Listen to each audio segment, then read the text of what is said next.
Welcome to another edition of Turf Talk, Saratoga opening week edition. Vance, Saratoga opens Friday, the summer place to be, lots of other superlatives, and for the most part I have to agree, day in and day out, the best racing in America. No doubt about it. It's 40 days, used to be 24, but the more the merrier for horse players and horsemen across the country, especially for the horse players. I mean, we're talking massive pools. It's the most popular track in the continent. I looked it up the other day. It's like more than 1.3 million per race is handled on a Saratoga race. So lots to look forward to in the next 6.5 weeks. Yeah, everyone's there, owners, trainers, jockeys, and the bettors, most importantly, for our purpose.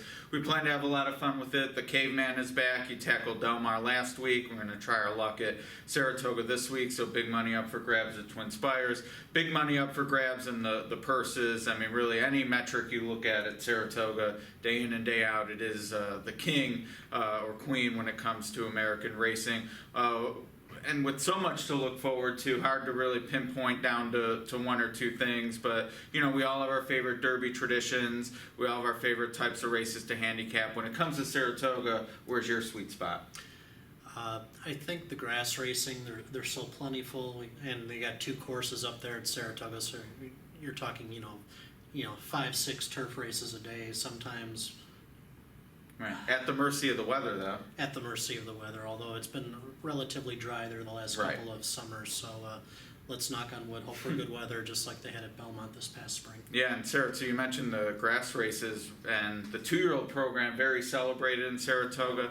They haven't sent anyone to the Derby winner's circle in quite some time, except in the grass race. Big Brown, a maiden winner at Saratoga. Right. The main track not quite as successful in that regard, but you know, when you talk about things you know we love about Saratoga, all the Grade 1 racing, all the big stakes, and then on the opposite end of the spectrum, those 2-year-old maiden races, so much fun, and then culminating in some Grade 1 races to close out the meet. So as a brisnet guy, I certainly like the ability to use our data with the sires and the APR and things like that, so we'll squeeze that plug in there as well. But as you said, 40 days, maybe that's the saturation point. I definitely like it better than 24.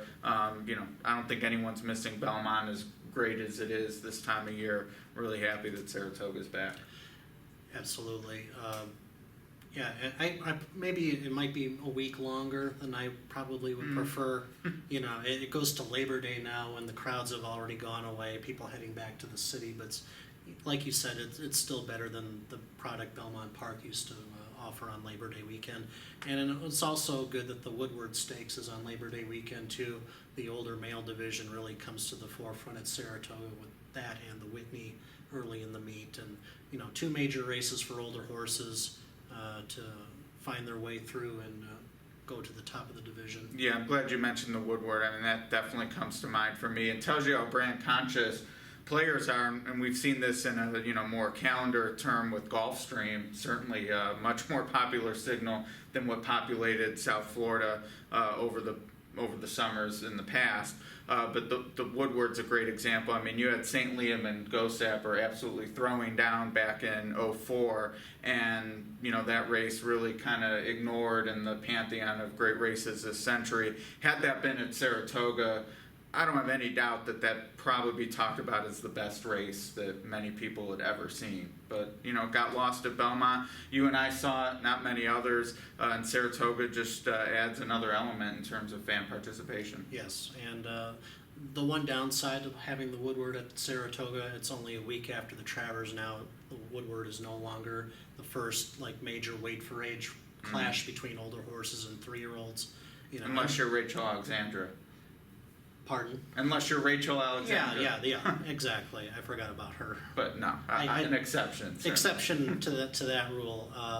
But yeah, generally the Woodward, I mean, used to be, you know, a great clash of older versus younger. We don't have that anymore. It often doesn't occur now until the Breeders' Cup Classic, but now more often it happens in the Jockey Club Gold Cup rather than the Woodward before that. But it's still a great race. It's still Saratoga. The Woodward is still one of the top races to point for. Yep, and like trying to mention all your favorite bands from a certain decade couldn't possibly squeeze in every stakes race at Saratoga. We touch on most of them, of course, Travers, the Midsummer Derby, King's Bishop, and the Diana, and the Alabama, all sorts of great races on tap. Twinspires will have them all for you. Bristnet has all the information you need for it, and I know Vance, you'll be blogging up a storm throughout the summer, so we'll look forward to reading that. Can't wait. All right, we'll see you next week.